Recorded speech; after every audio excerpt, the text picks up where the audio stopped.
சென்னை தியாகராய நகரில் இருக்கக்கூடிய நட்சத்திர விடுதியில் இருக்கிறார் ஓபிஎஸ். அதே விடுதியில் சேகர்பாபுவும் இருக்கிறார். அமைச்சர் சேகர்பாபுவும் இருக்கக்கூடிய நிலையில் அங்கு இருக்கக்கூடிய விவரங்களை வழங்குவதற்காக செய்தியாளர் சுபாஷ் இணைகிறார். சுபாஷ், 3 முறை முதலமைச்சராக இருந்த முன்னாள் முதலமைச்சர் ஓ பன்னீர்செல்வம் அவர்கள் திமுகவில் இணைய இருப்பதாக தகவல் வெளியாகி இருக்கக்கூடிய நிலையில் என்ன சூழல், அரசியல் அடுத்த கட்ட நகர்வுகள் எப்படி இருக்கும்? 2 மாதம் பேச்சுவார்த்தை நிறைவடைந்திருக்கிறது. அந்த நிறைவின் எதிரொலிதான் இன்றைய தினத்தில் திராவிட முன்னேற்ற கழகத்தில் இணைய இருக்கிறார் முன்னாள் முதலமைச்சர், 3 முறை முதலமைச்சராக தமிழ்நாட்டுக்கு இருந்த ஓ பன்னீர்செல்வம். 2001, அதே போல 2014, ஜெயலலிதா மறைவுக்கு பின்னர் 2016 ஆகிய 3 தடவை அவர் முதலமைச்சராக இருந்திருக்கிறார். பொதுப்பணித்துறை அமைச்சராக தனது அமைச்சரவை ஜெயலலிதா அமைச்சரவையில் முதல் முறையாக 2001 அங்கம் வகித்த ஓ பன்னீர்செல்வம் இன்றைய தினத்தில் திராவிட முன்னேற்ற கழகத்தில் இணைகிறார். இதற்கான மிக முக்கிய காரணம் அதிமுகவில் ஏற்பட்ட ஒற்றை தலைமை பிரச்சனை, பிளவு. அந்த பிளவின் அடிப்படையில் அடுத்த கட்டமாக அவருடைய அரசியல் நிலைப்பாடு, அவரது ஆதரவாளர்கள் அடுத்தடுத்து திராவிட முன்னேற்ற கழகத்திலும் அதே போல அவர் தரப்பு நாடாளுமன்ற உறுப்பினர் அதிமுகவிற்கும் சென்ற நிலையில் இன்று தனது முடிவாக திராவிட முன்னேற்ற கழகத்தில் இணைப்பதற்கான பணிகளை தற்போது மேற்கொண்டு வருகிறார். அமைச்சர் சேகர்பாபு இதற்கான பேச்சுவார்த்தைகள் முதலமைச்சருடனான சந்திப்பின் போதிலும் இருந்திருக்கிறார். இன்றும் தற்போது இங்க இருக்கக்கூடிய இந்த நட்சத்திர விடுதியில அமைச்சர் சேகர்பாபு, அதே போல முன்னாள் நாடாளுமன்ற உறுப்பினர் ஓபி ரவீந்திரநாத் இவரும் அங்கே அந்த ஹோட்டலில் இருக்காங்க. சேகர்பாபுவும் உடன் இருக்கிறார். இவர் அனைவரும் பேசி வருகிறார்கள். சரியாக இன்னும் ஒரு 15-20 நிமிடத்திற்குள் அவர் இங்கிருந்து புறப்பட்டு அண்ணா அறிவாலயத்தில் முதலமைச்சரை சந்தித்து திராவிட முன்னேற்ற கழகத்தில் இணைவார் என்ற தகவல் வெளியாகி இருக்கிறது. அவரது ஆதரவாளர்கள் அறிவாலயத்திற்கு சென்றிருக்கிறார்கள். அதுவும் மறுபுறத்தில் காட்சிகளாக பார்க்க முடிகிறது. இங்கேயும் ஹோட்டலுக்கு வெளியேயும் அவரது ஆதரவாளர்கள் காத்துக் கொண்டிருப்பதை நம்மால் பார்க்க முடிகிறது. இவருக்கு என்ன பொறுப்பு கொடுக்க போகிறார்கள்? அதேபோல சட்டமன்ற உறுப்பினராக இருக்கக்கூடிய அவர் இன்றைய தினமே ராஜினாமா செய்வதற்கும் வாய்ப்பு இருக்கிறது. அவருடைய ஆதரவு சட்டமன்ற உறுப்பினரான ஐயப்பனும் இன்றைய தினத்தில் ராஜினாமா செய்வார் என்று எதிர்பார்க்கப்படுகிறது. ஏற்கனவே மனோஜ் பாண்டியன், வைத்திலிங்கம், சுப்புரத்தினம் உள்ளிட்ட அவரது ஆதரவாளர் மருது அழகராஜா ஆகியோர் அடுத்தடுத்து திராவிட முன்னேற்ற கழகத்தில் இணைந்த நிலையில் இன்றைய தினத்தில் ஓ பன்னீர்செல்வமும் இணைய இருக்கிறார். அதற்கான முதலமைச்சருடைய பயண திட்டமும் இன்று கோவை செல்லக்கூடிய பயண திட்டமும் மாற்றி அமைக்கப்பட்டிருக்கிறது. 9:30 மணிக்கு அறிவாலயத்திற்கு வரும் ஓபிஎஸ் 10:30 மணிக்கு அந்த அடுத்த சில நிமிடங்களில் முதலமைச்சர் வந்து விடுவார். அவரும் அங்கே அடுத்தடுத்து சந்திப்பு நிகழ்வுகள் நடைபெற இருக்கிறது. முதலமைச்சரை சந்தித்த பிறகு அடுத்த கட்டமாக அவர் நேரடியாக முதலமைச்சரை சந்தித்து திராவிட முன்னேற்ற கழகத்தில் இணைவார் என்ற தகவல் வெளியாகி இருக்கிறது. அவருக்கான பொறுப்பு, கட்சி பொறுப்பு, அதே போல சட்டமன்ற தேர்தலில் போட்டியிடுவதற்கான வாய்ப்பு, அவருடன் வந்திருக்கக்கூடிய சட்டமன்ற உறுப்பினர் அவருக்கான வாய்ப்பு, மகன் முன்னாள் நாடாளுமன்ற உறுப்பினர் அவருக்கான வாய்ப்பு என்னென்ன என்பது மெல்ல மெல்ல தெரிந்துவிடும். மிக முக்கியமான ஒரு பொறுப்பு ஓ பன்னீர்செல்வத்திற்கு கட்சி ரீதியாகவும் வழங்க திராவிட முன்னேற்ற கழகம் திட்டமிட்டிருப்பதாக தெரிகிறது. இன்றைய தினத்தில் மிக முக்கியமான நபராக முன்னாள் முதலமைச்சர் ஓ பன்னீர்செல்வம் திராவிட முன்னேற்ற கழகத்தில் அவரது ஆதரவாளர்களுடன் சேர்ந்து இணைய இருக்கிறார். கண்டிப்பா சுபாஷ், தொடர்ந்து இணைப்பில் இருங்க, நம்ம பேசலாம். அடுத்ததாக அண்ணா அறிவாலயத்திலிருந்து செய்தியாளர் கோகுல் இணைகிறார், அவரிடம் பேசலாம். கோகுல், ஓபிஎஸ்னுடைய ஆதரவாளர்கள் யாரெல்லாம் அண்ணா அறிவாலயத்துக்கு வராங்க? ஒரு முக்கிய நபர் இணையக்கூடிய ஒரு சூழல்ல அண்ணா அறிவாலயத்தில் என்ன மாதிரியான ஏற்பாடுகள் செய்யப்பட்டிருக்கு? விவரங்களை பகிர்ந்துக்கலாம். முன்னாள் முதலமைச்சர் ஓ பன்னீர்செல்வம் இன்னும் சற்று நேரத்தில் தன்னை திமுகவில் இணைத்துக் கொள்ள இருக்கிறார். அதற்காக அண்ணா அறிவாலயத்துக்கு ஓபிஎஸ் உடைய ஆதரவாளர்கள் பலரும் வந்திருக்கக்கூடிய காட்சிகளை பார்க்க முடிகிறது. பல மாவட்ட செயலர்கள் அண்ணா அறிவாலயத்துக்கு வந்திருக்கார்கள். தேனி மாவட்டத்தில் ஓபிஎஸ் உடைய சொந்த மாவட்டமான தேனி மாவட்டத்திலிருந்து திமுகவுடைய மாவட்ட செயலர் இருக்கக்கூடிய தங்கத்தமிழ் செல்வன் தற்பொழுது அண்ணா அறிவாலயத்துக்கு வந்திருக்கார். ஓபிஎஸ் வரவேற்பதற்காக அவர் வந்திருக்கார். முதலமைச்சர் இன்றைய தினம் கோவையில் நடைபெறக்கூடிய மேற்கு மண்டல பாக முகவர் மாநாட்டில் கலந்து கொள்ள இருக்கிறார். அதற்காக காலை 9:15 மணிக்கு அவர் விமான நிலையம் செல்ல இருப்பதாக ஏற்கனவே திட்டமிடப்பட்டிருந்தது. ஆனால் ஓ பன்னீர்செல்வம் இன்று திமுகவில் இணைவதை ஒட்டி அந்த பயண திட்டமானது மாற்றப்பட்டு அவருடைய பயணமானது தாமதமாக புறப்படுவார் என்ற தகவலானது வெளியாகிறது. அண்ணா அறிவாலயத்துக்கு முதலமைச்சர் வருகைக்கான அனைத்து ஏற்பாடுகளும் செய்யப்பட்டிருக்கிறது. காவல்துறை அதற்கான பாதுகாப்பு ஏற்பாடுகளை செஞ்சிருக்காங்க. ஓபிஎஸ் ஆதரவாளர்கள் அங்கே காத்திருக்கக்கூடிய காட்சிகளை பார்க்க முடிகிறது.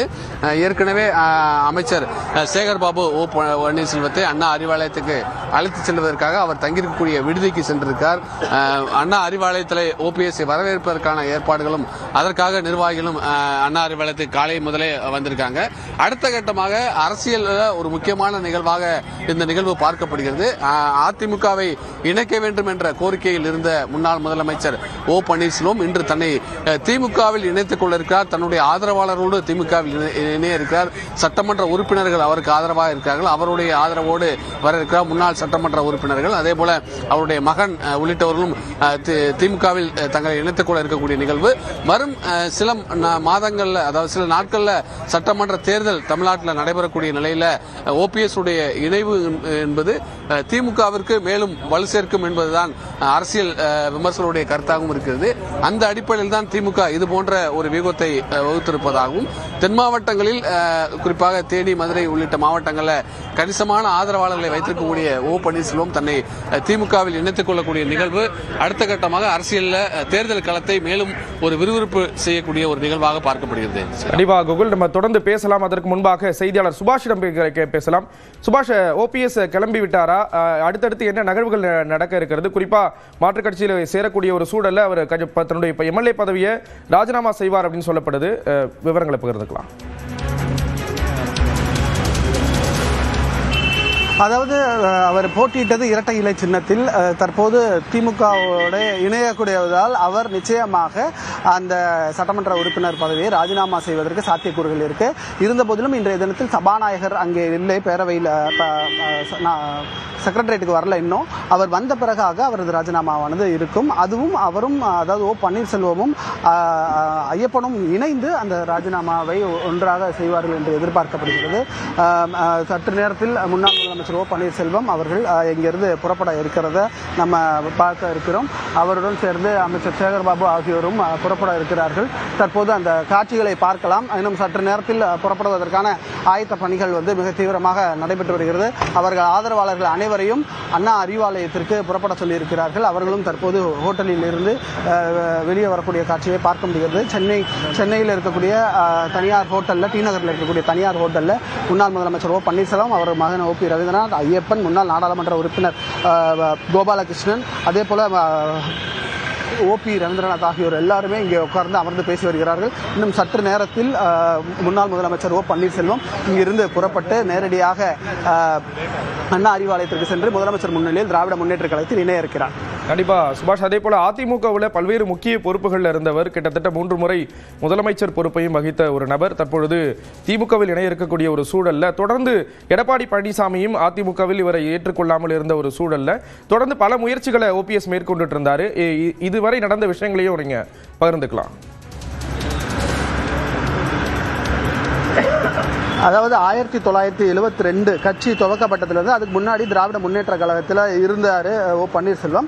1996 முன்னாடி பெரியகுளம் நகரசபை தலைவராகவும் இருந்தவர். 2001ஆம் ஆண்டு சட்டமன்ற தொகுதியில் போட்டியிட்டு, பெரியகுளம் சட்டமன்ற தொகுதியில் போட்டியிட்டு வெற்றி பெற்றார். அந்த தேர்தலில் தான் அவர் ஜெயலலிதாவினுடைய 2வது அமைச்சரவை 2001-2006 அந்த அமைச்சரவை காலகட்டத்தில் முதல் முறையாக வருவாய்த்துறை அமைச்சராக பொறுப்பு வைத்திருந்தார். பின்னர் ஜெயலலிதாவின் டான்சி வழக்கு, ஜெயலலிதாவின் பதவியிழப்பு வரக்கூடிய சூழ்நிலையில் அப்போது டிடிவி தினகரனின் நம்பிக்கைக்குரிய நபராகவும் ஓபிஎஸ் இருந்து வந்தார். அதன் காரணமாக யாரும் எதிர்பார்க்காத வகையில் தமிழ்நாட்டினுடைய முதலமைச்சராக முதல் முறையாக 2001 செப்டம்பர் முதல் 2002 மார்ச் வரையிலும் தற்போது முன்னாள் முதலமைச்சர் ஓ பன்னீர்செல்வம் இங்கிருந்து புறப்பட்டிருக்கிறார். காட்சியிலே பார்க்கலாம்.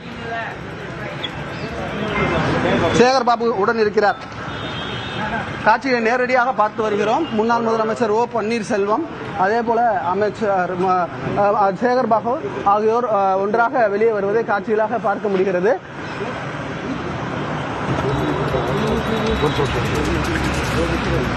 வெளியே வரவங்க வழி விடுங்க, வெளியே வர வழி விடுங்க சார், கொஞ்சம் வழி விடுங்க சார், सर फ्रेम चेक कराओ, ओपीएस फ्रेम में